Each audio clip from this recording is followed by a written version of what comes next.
Ladies and gentlemen, it's the Gormon Productions Wrestling Podcast. All right, good evening or morning or afternoon or whenever you're listening to this. This is the series premiere of Gormon Productions Wrestling Podcast. Looking at the tallies, we have 0 subscribers, and that's okay. You got to start from 0 to get up to 50, to get to 100, and years from now, I'll look back and say, hey, I had no subscribers when we first started out.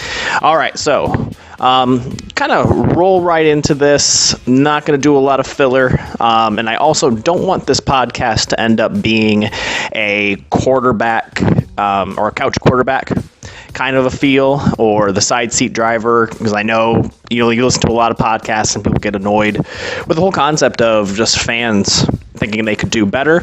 I don't want this to be completely negative, so we're going to start off with something positive. I want to start out with Roman Reigns, and the reason I wanted to start off with him was if I had a podcast like this years ago, probably could have done 15 chapters on John Cena. You could write a book on the philosophy of the babyface / heel of John Cena. And the direction that I see Roman Reigns is going down a very similar road.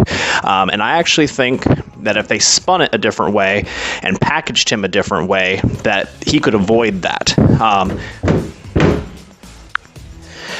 So let's work our way backwards, which is actually a philosophy that I've had for years, especially when it comes to pay-per-views and your big feature matches, is to actually work your way backwards. Start with the finish, how you want to finish, and then work your way backwards of how you're going to get there. So with Roman Reigns, let's go all the way back to the Shield. You think about the fact of how big of a pop they got and how popular he was and how he was obviously the standout. You know, anytime you talked about the Shield, if there was any of the 3 who you thought was definitely going to have that title opportunity in the near future, it was him. You know, no one really thought about Rollins in that light. No one really thought about Ambrose. They put the U.S. title on him. He didn't defend it that often, so he actually kind of got a small heel turn with that. You know, they weren't the standouts, ironically. Roman was. And then slowly but surely they started packaging him differently and started pushing him. And I know everybody thinks that he got this push too soon and he was shoved down our throats. And that's very true, you know, and that's part of the reason why he's not getting a good reception. But you listen to other podcasts, and something that is a common thread is that everybody says he's missing something. You know, he just has to find that one thing that's going to get him over. And that's not true. He had it. He has everything he needs. He's had it from day one. That's why he was the standout. That's why we thought he was going to be the guy one day. What they did was they tried to make him do more. They tried to make him do things that he wasn't comfortable with, like the microphone. He was so popular in the Shield because he didn't talk. The Shield barely said more than 3 words a night. They did a few promos together, but he never really gave the chance for individual time on the mic, and that's not his strong suit. So now they think that by putting him in this title position, or when he was the champion, put him in this title position, that he has to get stronger on the mic. But a character like that doesn't have a lot of charisma. A character like that doesn't have a whole lot to say other than this big, tough brute kind of a avenue to go down, and there's only so much you can talk about that way without sounding too cocky. And unfortunately, that's just not his strong suit. And so I think that when they bring him back after the suspension, if they would just keep him quiet, it would be so much more meaningful, far more of an impact if he would just stay silent. You think back to Sting, you know, when he turned the Crow angle, how much more of an impact did that make when Sting didn't talk? He, you know, came out, kind of had this, you know, instant credibility, which Roman already has. But, you know, if you brought Roman out at Battleground, put a microphone in his hand, and he just hand it back to somebody and gets in the stance ready to go, right there, you make a statement about what he's here for. Put the suspension in the past, the wellness violation in the past, and let's just get down to wrestling, because that's what I do. I'm not here to talk. I'm here to hurt people. And if they went on that avenue with him, would make a much, much better angle for him, in my opinion. I actually compare it a lot to, for my gamers out there, Grand Theft Auto 3. If I'm remembering correctly, the lead character on that game never said a word. He was this bad dude who walked around causing havoc, but he never said anything. And they did the stark opposite with, I think the next one was Grand Theft Auto Vice City. A lot of talking, a lot of charisma, but the one before that in 3, he didn't say anything. And, it was far more credible. It was just kind of a cool angle to go at. And if they gave Roman the opportunity to do something like that and to not talk for a while, because let's be honest, we get annoyed with him when he picks up that microphone. The whole concept of I'm the guy, right? He's not a good guy. He's not a bad guy. Well, yes, you are a good guy. Your finishing move is a Superman punch. All right. You do the whole cock and load thing with your wrist, which that is the kind of stuff that annoys us the most. We're very much back to the Superman days, or we're starting to transition out, to be fair. With the brand split and all the NXT guys coming out, we are starting to transition out. But for a very long time, we were the comic book characters again.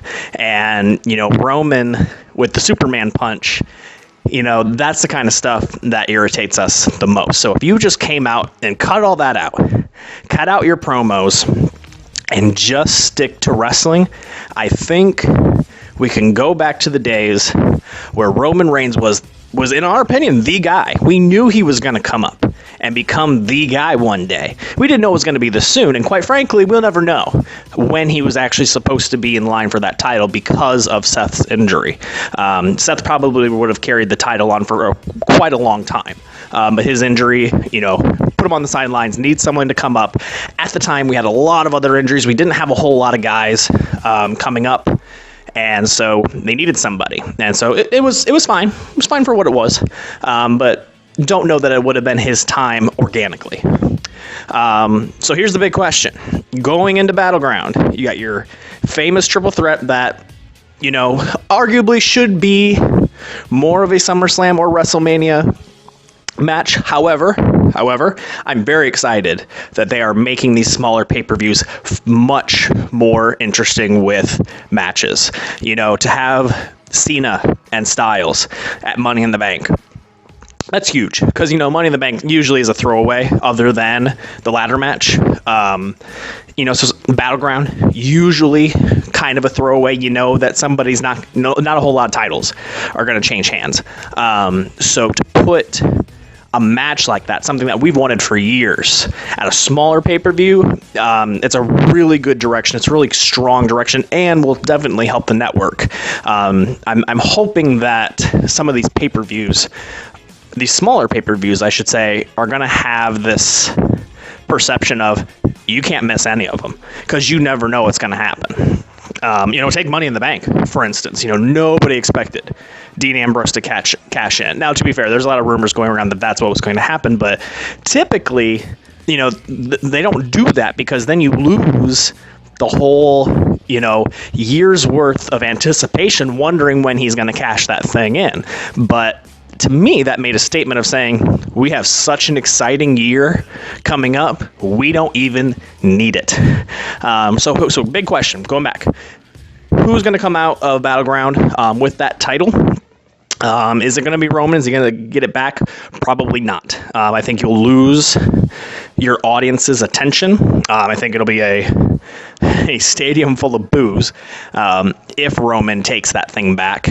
But also you got to work your way backwards as to it's not so much as to who's going to come out of Battleground with the title, but who's going into SummerSlam with the title and against who. I'll get more into my predictions for SummerSlam. Right now, me personally, I think that Rollins versus Styles would be the ideal SummerSlam match, unless you hold that thing off until WrestleMania. Or again, throw it into one of these smaller pay-per-views and get it much more exciting. However, unless they have this ultimate WrestleMania card up their sleeves for a year from now, some of these smaller pay-per-views that are getting the Cena versus Styles, the Shield triple threats, these bigger matches that you normally wouldn't see there, are we going to run out of these big matches come WrestleMania? You know, if they try to throw in a Cena versus Styles 2 at WrestleMania, it's going to lose some of its appeal. You know what I mean? So me personally, I know it's going to be either Ambrose or Rollins coming out of Battleground with the title. If you take it away from Ambrose too soon, I'd hate to see that guy be a transitional champ, because he's not. Giving him the title made a very big statement about his personality. You know, we've got kind of the Brian Pillman look to him, but more in a babyface kind of way. So I don't think it's time to take the title away from him yet, unless you take it from him and then you put him and Rollins together at SummerSlam, but we've seen that match before. So I don't know. Time's going to tell, but right now, just focusing on Roman Reigns. When he comes back, this is his chance to repackage himself, hit the reset button, because here's the thing. When he either comes out on a Raw right before Battleground, or when he comes out at Battleground, whatever his first entrance is, get ready for a stadium full of boos. Probably would have gotten that anyway, but the whole wellness program thing, you know, he's going to have to anticipate that. So he's going to have to fight back from that, whether that's a heel turn, which, let's face it, he's already a heel, or whether that is just be quiet. Keep your mouth shut for a while, lay low, show people what you do best, highlight the things you're good at, and go from there. So, all right, that is going to wrap it up for today. I'm going to come back. I'm going to start doing, giving you a little preview about what this podcast is going to be. Do a lot of reviews of Raw and SmackDown, NXT, especially with the brand split coming up. That's very exciting. I'll have my whole big analysis on that. I appreciate you checking this out. Most likely, this is something where a couple years down the road, as this game hopefully gains popularity, you came back, hey, I'd be interested to see what episode 1 sounded like. So who knows how long in the future you're actually listening to this thing. So again, thank you all very much, and we will see you soon.